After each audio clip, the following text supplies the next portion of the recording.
कलेजाव सानबेसे आरो मा मा हाबाफारिनि गेजेरजों गार्ल्स कलेज क'क्राझार हिन्जावसा फरायसालिमा क'क्राझार बेनि बोसोरारि फोरबो बेखौ कलेज उइक फेस्टिभेल होननानै बुंनाय जादोंमोन नाथाय नुनो मोनबाय जे उइक एबा सप्तासे हाबाफारि लानानै बे फोरबोखौ खुंनाया बारा साक्सेस जाहैया बेनिखायनो सानथाम एबा सानब्रैनि गेजेरावहाय बे फोरबोखौ खुंनायखौ जों नुबोगासिनो दङ सानथाम एबा सानब्रैजों खुंनानै फोजोबनो हानायखाय बेखौ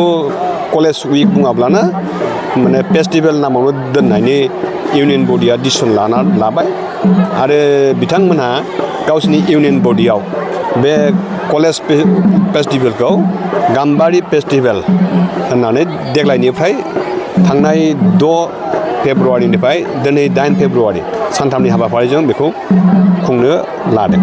दिनै जाबाय जोबथा दिन आरो सप्तासे एबा 7 दिन हाबाफारि नाङैनि जाहोना जाबाय बेयाव हिन्जावसाफोरनिल' बादायगिरि दङ गुबुन जेनेरेल कलेजफोर बादि हिन्जावसाफोरनि इभेन्ट्स हौवाफोरनि इभेन्ट्स थानायखाय बिथांमोनहा 7 दिन एबा 7 सान खुंनो गोनां जायो नाथाय जोंनिया हिन्जावसाफोरनिल' इभेन्ट्स थानायखाय 7 दिन गोनां जायैखाय सानथाम एबा सानब्रैयाव जोङो फोजोबो दिनैनि जोबथा दिन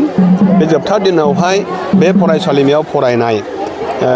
सोर फरायसुलिफ्रा बबे हारिमुनि सुबुं बेखौ दिन्थिनो थाखाय सुजु होनाय जादों बेनिखायनो बेयाव डिपार्टमेन्टफोरखौ गावबागाव माने हारिमुजों बे हारिमु हान्जा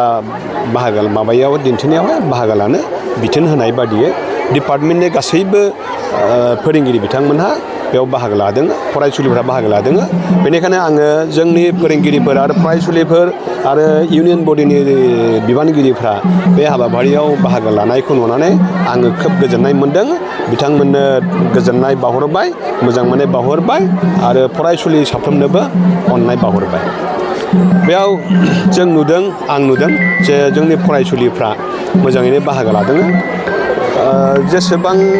फरायसुलिफोर दं गासिबो नङाब्लाबो जायफोर बाहागो लाफैदों बिथांमोनहा मोजाङै बाहागो लादों मैया माराथन रेस खारनाय जादों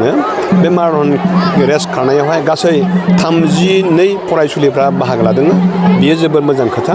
फुंनि 5 बाजियाव माराथन रेस बेवहाय 32 फरायसुलिफ्रा बाहागो लानाया माने बिराद गिदिर बाथ्रा होननानै आं सानो बेखौ लानानै आं गौरब सानो आरो दिनैनि बे कालचारेल रेलियाव नङाब्लाबो 500 फरायसुलिफ्रा बाहागो लादों बेयाव जोंनाव बेंगलि कालचारनि माने बिहु कालचारनि बर'नि आरो असमियाफोरनि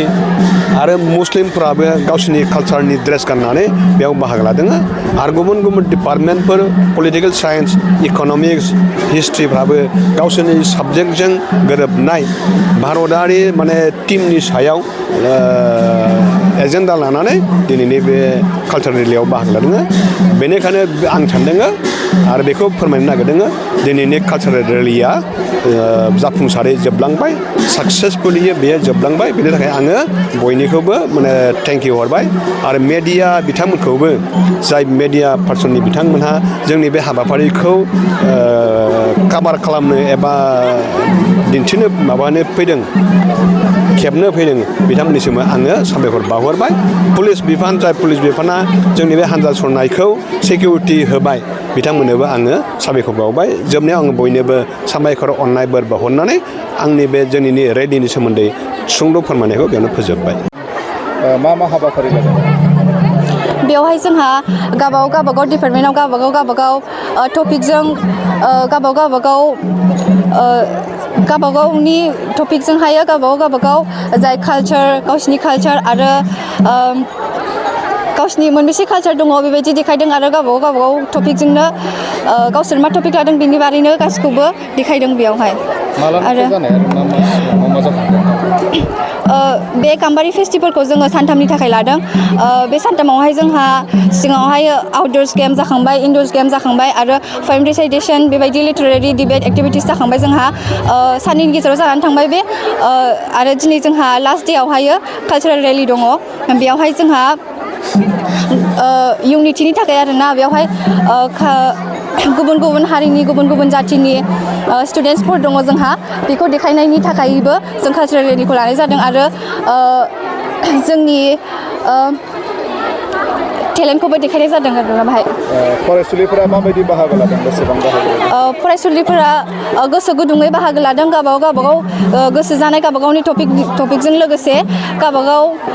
गोसो जानानैहाय गावबागाव गोसो गुदुङै गावसिनि लानो माने गावसोर जाय कारेक्टारखौ चुज खालामदों बेखौ गोसो गुदुङै खालामदों आरोना रेलिया दिनै बबेनिफ्राय जागायना बबेसिम थांखो रेलिया दिनै जोंनि बे कलेज कर्टनिफ्रायनो जानानैहाय आसाम वेल पुलिस पइन्टसिम बिनिफ्राय गिदिंना फैफिनदों आरो